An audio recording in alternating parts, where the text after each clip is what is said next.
socially created, essentially.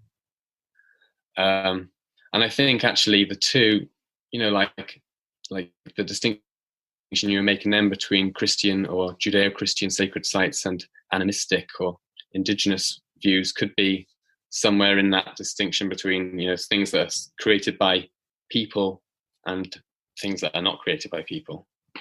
So, Christian sites are associated with historical events where people have done something, so that becomes a sacred site. And whereas for perhaps an animistic worldview, it is sacred in itself to begin with and always was.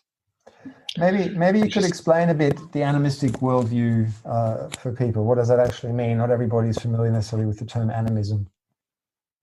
Yeah. Well, initially, animism, you can go back to Tyler again. There's a term that Tyler coined. It's from the Latin or Greek anima, for soul, Latin. And he identified it as basically the belief that the world is populated by spirits, invisible spirits, that they can live in the trees, they can live in the rivers and the rocks. And he thought that primitive people, tribal people, held this animistic belief that the world was essentially alive. But it was bound up with this idea of animism for Tyler were lots of ideas of, like imperial colonialist ideas.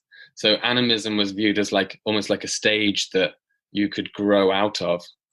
Like so an evolutionary stage of religion. Yeah, exactly. So Tyler actually said that animism was kind of like the root of all religion. So whether we're looking at, like Catholicism or some kind of like indigenous tradition, he would say essentially we're looking at animism in all of those situations. But this is ultimately something that has been superseded and replaced by rationalism and science. So it wasn't until like the